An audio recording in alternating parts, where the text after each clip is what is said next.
4 minutes and 20 seconds. That is all the time you have. It is not enough time to pack a bag, call your family, reach a shelter, or even finish a sentence.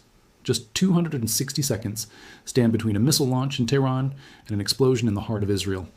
Here is the detail that should stop you cold. Israel's own missile warning system requires a full 6 minutes to complete its alert cycle. It needs those 6 minutes to detect the launch, calculate the trajectory, determine the impact zone, transmit the data, trigger the sirens, and give civilians enough time to reach safety. However, the Fattah-2 missile arrives 1 minute and 40 seconds before that cycle even finishes. The sirens are often still sounding when the explosion occurs. People are still running when the shockwave hits. They never make it. The system that protected an entire nation for over 15 years, the gold standard of civilian defense, has been rendered strategically obsolete by a single Iranian missile. While that missile was rewriting the rules of modern warfare, something else was quietly happening in the waters of the Persian Gulf. This development does not just threaten Israel, America, or Iran. It threatens the fuel in your car, the food on your table, the value of your retirement account, and the stability of the entire global economy. You are about to understand how a missile fired in Tehran can raise the price of bread in London, Lagos, Lahore, and Los Angeles simultaneously. What is occurring right now is a piece of the puzzle that almost nobody in mainstream media is connecting properly. To understand the full weight of these events, we must travel back to the night that changed the architecture of the entire Middle East, February 28, 2026. In a single coordinated military operation, the United States and Israel launched simultaneous strikes against Iran. The stated objectives were clear: force regime change, destroy Iran's nuclear infrastructure, and neutralize its ballistic missile program permanently. This was not a targeted surgical strike in the way those operations are typically described. It was the most significant opening salvo of a major war in the 21st century. At the center of that opening salvo was a decision so dramatic, so irreversible, and so strategically consequential that military historians are already calling it the defining moment that removed every remaining diplomatic safeguard from this conflict. The opening strike killed Supreme Leader Ayatollah Ali Khamenei, the man who had led the Islamic Republic for over 3 decades and survived coups, uprisings, and multiple confrontations with the West. He was gone, along with several senior officials and family members. The entire top of the Iranian command structure was decapitated in a single night. In that moment, the planners in Washington and Tel Aviv did something no amount of additional military power could undo. They removed every incentive Iran had left to show restraint. Iran was no longer fighting for a program or influence. It was fighting for its survival as a state. A nation fighting on those terms does not calculate costs or look for off-ramps. It fights until it cannot fight anymore. Within hours of Khamenei's death, Iran began activating its full strategic arsenal. This was not the measured retaliation seen in 2024 or 2025. Iran activated everything: hundreds of ballistic missiles, thousands of drones, naval forces in the Persian Gulf, and special operations units across multiple countries. At the very tip of that arsenal was a weapon Western analysts had spent years dismissing as an exaggerated propaganda tool: the hypersonic glide vehicle. When it flew for the first time in actual combat on March 1, 2026, it did not just strike a building. It struck the entire intellectual foundation of modern air defense doctrine. To understand why no existing system in the world can reliably stop it, one must first look at the geographic and strategic picture of what happened next. The story of this war is about an entire region being pulled into a conflict it did not choose. Within the first 48 hours of the strikes, Iranian missiles and drones began landing across 9 countries simultaneously: Bahrain, Kuwait, Qatar, Saudi Arabia, the United Arab Emirates, Oman, Iraq, Jordan, and Lebanon. These are some of the most strategically and economically vital countries on Earth, collectively sitting on top of the largest concentration of energy infrastructure in the world. Iran had made every single one of them a battlefield.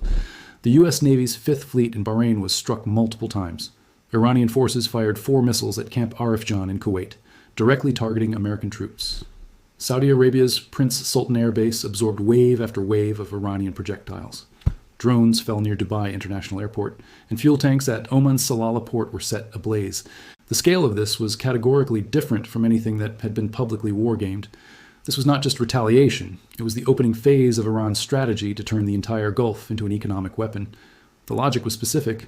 If Iran could not stop the bombs falling on Tehran through military force, it would impose enough economic pain on the rest of the world that political pressure would force the United States and Israel to halt. The mechanism for this pain was the Strait of Hormuz. This narrow channel at the mouth of the Persian Gulf is approximately 33 kilometers wide at its narrowest point. Through this choke point, 20% of all the oil traded in the entire world passes every single day. There is no pipeline alternative that can compensate for this volume. The Strait of Hormuz is the single most strategically important waterway on Earth. Iran does not need to fully close the strait to cause catastrophic damage. It only needs to make it dangerous enough that shipping and insurance companies will not risk entry. The IRGC Navy began firing on commercial vessels with clinical precision. A Liberia-flagged ship and a Thai bulk carrier were hit and set ablaze. An IRGC commander announced that any vessel passing through the strait must first obtain permission from Iran. The U.S. military responded by striking 16 Iranian mine-laying vessels, confirming that Iran had begun actively mining the waterway. Major conglomerates like Maersk immediately suspended all crossings. When Maersk stops sailing, the world takes notice. War risk insurance premiums surged, making commercial operations economically inviable. Freight costs exploded, and oil markets entered a panic, pushing Brent crude to over $110 per barrel within days. This $110 price point is a tax on the global economy levied without warning. Energy executives warned that if tankers continued to be unable to transit the strait, the global economy would face a collapse. Qatar's energy minister warned that producers might be forced to halt exports entirely and declare force majeure. If Gulf energy producers declare force majeure, contractual supply commitments can no longer be honored, leading toward a global recession. Data shows that oil production in Kuwait, Iraq, Saudi Arabia, and the UAE dropped by 6.7 million barrels per day by March 10th. Global capital markets responded with fear. The Dow Jones and S&P 500 saw significant drops, while airlines issued profit warnings as jet fuel costs surged. Over 4,000 daily flights were canceled across the region. Major corporations began evacuating staff from Gulf offices. The International Energy Agency announced it would release a record 400 million barrels of crude oil from strategic reserves, an emergency war response never seen at this scale. The G7 energy ministers stood ready to stabilize markets, and France prepared a military mission to reopen the strait by force. The crisis had escaped the Middle East. It was now a global economic emergency. Furthermore, the disruption is not just about oil. Nearly 50% of global urea and sulfur exports, critical for agricultural fertilizers, transit through Hormuz. Approximately 20% of globally traded liquefied natural gas, LNG, passes through the same route. When LNG and fertilizer supplies are disrupted, crop yields fall and food prices rise globally. The United Nations World Food Program issued warnings that the conflict was already driving long-term increases in food prices, echoing the 2022 food crisis, but with much broader supply chain impacts. While this economic devastation unfolded, the Fattah-2 missile was proving the gap between offensive and defensive capabilities.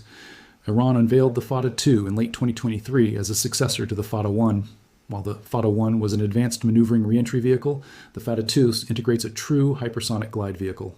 This is a different class of weapon. Standard ballistic missiles follow a predictable arc, allowing defense systems to calculate an intercept point. The Fattah-2 breaks this logic. It glides through the upper atmosphere at extreme speeds and can maneuver laterally and alter its pitch mid-flight. It is fast enough to evade tracking and unpredictable enough to defeat trajectory calculation. At Mach 15, it covers 3.1 miles every single second. Israel's sophisticated air defense layers were not engineered for such a threat. The Iron Dome is designed for short-range, subsonic rockets. David's sling is optimized for threats between Mach 5 and Mach 8. The Arrow 3 is built for targets in the exoatmosphere above 100 kilometers. The Fattah-2 glides below 50 kilometers, bypassing these defenses. Even American Fattah batteries were not designed for maneuvering hypersonic vehicles at these altitudes. Iran's IRGC claimed that Fattah-2 missiles successfully penetrated THAAD systems on March 5th, and footage appeared to corroborate these claims, showing impact signatures consistent with hypersonic glide vehicles. This precision was demonstrated when Iran struck a fortified IDF command center, killing 7 senior officers. The vice president of Rafael Advanced Defense Systems admitted that hypersonic missiles represent a new era in air defense. He compared intercepting one to trying to guard LeBron James one-on-one. You can chase him, but you cannot stop him from scoring. Implementing a zone defense solution would cost tens of billions of dollars and take years. In the meantime, the Fattah-2 remains a reliable threat. Peer-reviewed scientific analysis from Chinese institutions also concluded that current U.S. missile defense systems struggle to intercept such weapons. This technological proliferation means that aircraft carriers, the primary instrument of American naval power, are now vulnerable.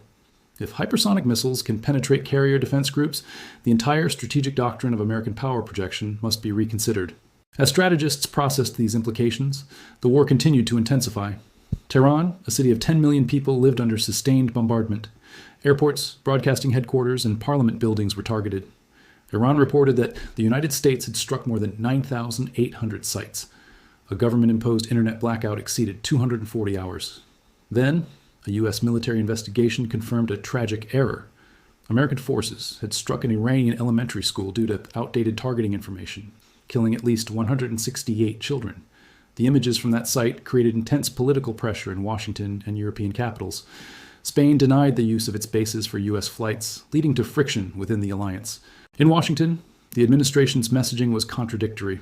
While some officials claimed the operation was just beginning, the president suggested the war was nearly complete.